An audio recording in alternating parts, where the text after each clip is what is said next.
안녕하세요. 시온연구소입니다. 시온연구소 오늘은요, 교수 설계 이론과 모형 찰스 M. 레인게루스 선생님께서 지으신 책이고, 그 책을 한 번 더 같이 보려고 하는데요. 지난 시간에는 챕터 7을 설명을 드렸어요. 그래서 구성주의에 대해서 이야기를 드렸는데, 원래는 10장을 하려고 했는데, 제 관심이 조금 바뀌었습니다.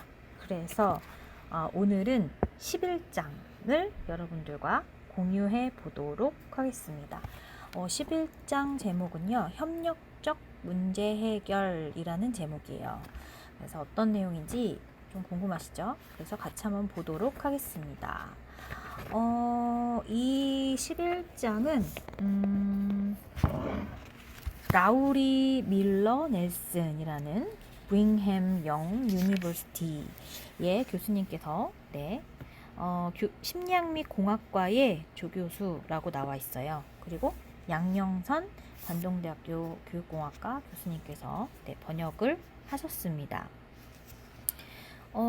이 책에서는 이 이론의 협력적 문제 해결이라는 이 주제에 대한 1차적인 목적이 복잡한 영역, 문제 해결과 비판적 사고 능력, 협력하는 능력에 대한 내용 지식을 개발하는 것이다. 이러한 학습 유형이 지배적이고 학생과 교수자가 이러한 학습의 접근을 받아들일 때는 그 역할과 권한의 관계가 변화하며 사용되어야 한다라고 이야기하고 있는데요. 제가 이번 이 11챕터에서 조금 힌트 그리고 인사이트를 얻고 싶은 부분은 여러분도 혹시 CSCL이라고 들어보신 적 있으신가요? 컴퓨터 서포티드 콜라보레이션 러닝이라는 CSCL, 컴퓨터 기반의 협력학습이란 뜻이거든요. 그러니까 이 컴퓨터 서포티드라는 이 앞에 있는 그 기반 환경이 굉장히 다양할 수 있을 겁니다. 그런데 이 컴퓨터 기반의 협력학습을 촉진하는 그런 어떤 전략들, 그리고 필수적으로 우리가 좀 고려해야 되는 요인들, 이런 것들이 굉장히 어려워요. 여기서 나오는 그 CSCL에서 나오는 그 협력에 관련된 요인, 변인들이 자기 결정성, 자율성, 효능성, 그다음에 도메인 학습, 협력 스킬 막 이런 거기 때문에 그런 것들을 하나만 봐도 어려운데 그런 것들을 다 집어넣어서 CSCL 환경에서 우리가 고려해야 할 변수들이라고 생각했을 때 굉장히 머리가 좀 터질 것 같은 그런 순간들이 많습니다. 그러다 보니까 CSCL을 그 컴퓨터 기반의 협력학습 문헌 고찰을 통해서 변인을 우리가 추측해 보는 것도 의미가 있지만 이렇게 아예 정말 컴퓨터 기반은 아니지만 다른 어떤 교수들은 협력적 문제 해결에 대해서 어떻게 접근하고 있는지를 좀 살펴본다면 이런 부분이 또 CSCL, 그러니까 컴퓨터 기반의 어떤 협력학습 환경에서 활용할 수 있을지에 대한 고민을 해볼 수 있을 것 같아서 오늘은 그 시간을 가져볼까 합니다. 여기에서의 학문적 가치는 자연스럽게 효과적인 협력 과정을 사용하는 학습이라고 되어 있고요. 비판적 사고와 문제 해결력, 학습을 위한 풍부한 사회적 맥락과 다원적 관점, 상황적이고 학습자 중심이며 통합되고 협력적인 학습 환경, 학생들을 위한 학습 경험의 확실성, 소유의식, 관련성, 학습자와 교수자 사이뿐만 아니라 학습자들 사이에 서로 지원하고 존중하는 관계의 개발, 평생 학습을 열망하고 이를 지속하는 능력의 개발이라고 되어 있는데요. 여기에서 이제 그 CSCL 과정을 좀 생각한다면, 환경을 좀 생각한다면 저는 자연스럽고 효과적이게 협력을 할 수 있는 과정을 어떻게 만들 수 있을까? 그리고 또 비판적인 사고나 문제 해결력을 어떻게 평가할 수 있지?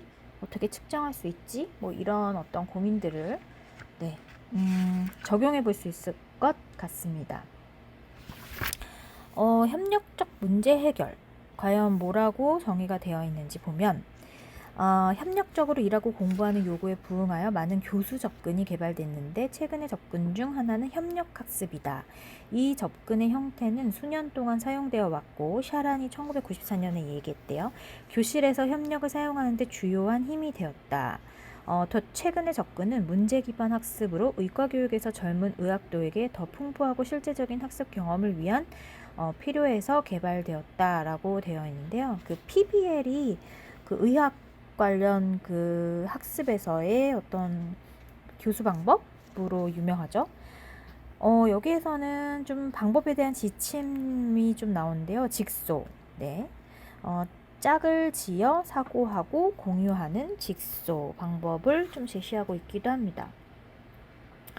또한 이 장은 협력적 문제 해결, 그래서 Collaborative Problem Solving이라고 해서 그거를 CPS라고 이름 지었는데요. CPS라는 그 약자의 이론이 너무 많으니까 모형도 있고 하다 보니까 정말 그 이제는 뭐 검색 같은 거 할 때 굉장히 좀, 네, 그냥 자기가 CPS만 치면 자기가 원하는 걸 나올 거라고 생각하는 거는 좀 무리인 듯 합니다. 근데 여기서 CPS는 Collaborative Problem Solving이 되겠네요. 그래서 이 Collaborative Problem Solving, CPS 교수 이론의 적절한 방법과 지침의 틀을 만드는 것이 굉장히 중요한데, 이 CPS의 지침은 두 개의 일반적인 범주인 포괄적인 지침과 과정 활동으로 나누어진다. 포괄적인 지침은 기초가 되고 전체 과정을 통하여 적용된다. 이와는 대조적으로 과정 활동은 그룹의 문제 해결 과정의 구체적인 단계에 제한된다. 지침의 두형이 지닌 의도는 학습자가 분명히 나타난 내용 지식과 기능을 학습하는 것뿐만 아니라 문제 해결 기능을 개발하도록 하는 풍부한 학습 경험을 제공하면서 교수자와 학습자에게 협력적 문제 해결에 총체적으로 접근하는 연주처럼 활동하도록 하는 것이다 라고 되어 있습니다. 저는 이런 포괄적인 지침도 좋은데 포괄적인 지침은 좀 환경의 어떤 제약이 저에게 있는 것 같아서 저는 과정 활동 중심으로 네, 좀 적용해 보려고 하고 있습니다. CPS, Collaborative Problem Solving을 사용하는 조건이라고 되어 있는데요. 교수 접근이 어떻게 사용돼야 하는지 결정하는 것도 중요하다. 첫 번째는 내용적 특성, 그리고 두 번째는 학습 환경, 세 번째는 학습자 특성, 네 번째는 교수자 특성입니다. 제가 제일 관심 있는 부분은 내용적 특성이에요. 그래서 다른 부분은 네, 말씀드리지 않고 네, 여러분들이 한번 네, 찾아보셨으면 좋겠고요. 내용의 특성을 보면 콜라보레이티브 프로블럼 솔빙 접근은 절차적 과제와 반대되는 총체적 과제에 가장 적합하다. 총체적인 과제는 과제를 성공적으로 완성하기 위해 여러 가지 방법이 혼합될 수 있는 지식과 기능의 복잡한 체제로 이루어진다. 예를 들어 심리학자가 고객을 상담할 때 인간 행동의 넓은 범주의 원리에 대한 이해에 필요하여 끌어내는 지식과 기능의 유형은 다른 사람에게 있어서 서로 다른 경우를 요구할 것이다. 대조적으로 절차적 과제는 자전거를 조립하는 것 같이 일반적으로 더 변하지 않고 예측 가능한 형태를 갖는다. 여러분들이 그 교수 모형을 선택을 할 때 CIPP나 로직 모델처럼 1단계부터 뒤에 나오는 단계까지 절차적으로 순서대로 진행이 되는 게 있는가 반면 비즈니스 캔버스 모델처럼 전체적인 어떤 유기적인 형태를 고려해서 그 어떤 학습을 구성하는 그런 방법들이 있는데 여기에서는 비즈니스 캔버스 모델처럼 전체를 고려해서 각각의 그 항목들에 대해서 채워넣는, 그런데 그런 것들이 굉장히 유기적으로 연결되게끔 맥락적으로 전체 총체적으로 접근하는 그런 부분에 대한 어떤 특성을 얘기하고 있습니다. 그 CSCL 환경에서도 사실 개인적으로 한 명씩 그 컴퓨터의 앞에 앉아서 어떻게 보면은 정말 멀리 떨어진 사람과 이야기를 하고 있지만 나 혼자의 개인, 그러니까 개별화 맞춤의 어떤 그런 활동 중심이라기보다는 이렇게 좀 총체적인 과제 측면의 어떤 접근이라고 저는 생각합니다. 그럼 나머지는 여러분들이 좀 읽어보셨으면 좋겠습니다. 그래서 이제 한참 뒤로 좀 뛰어 넘어서 과정 활동의 개요 페이지를 좀 보려고 하는데요. 제가 앞서서 그 과정 활동에 좀 관심이 있다고 했잖아요. 과정 활동 중에서 이제 그런 순서, 어떤 것들 좀 고려할 수 있을지에 대한 절차, 이런 것들이 나와 있는 페이지가 있어요.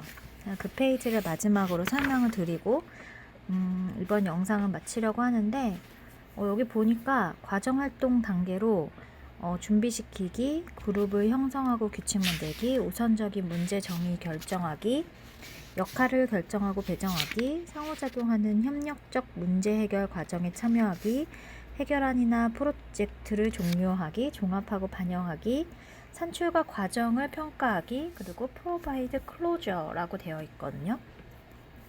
그래서 여기 보니까 CSC의 상황을 좀 대입을 해본다면은 준비시키기 단계를 어떤 내용에 대한 전반적인 메타인지를 끌어올리기 위한 수업 전반적인 내용을 설명을 해도 좋지만, 오늘 수업에 필요한 사전 지식 같은 것들을 영상으로 제공을 하거나 아니면은 각자 검색을 해서 찾아볼 수 있는 시간을 주는 것, 그런 것들이 준비하기 과정이 될 수 있을 것 같고, 그룹을 형성하고 규칙을 만드는 것은 이제 약간 이질적인 사람들끼리 모였을 때, 이럴 때 좀 아이스 브레이킹을 통해서 좀 짝을 찾고 규칙을 만드는 그런 시간을 가지면 좋을 것 같아요. 그리고 우선적인 문제 정의를 결정하기.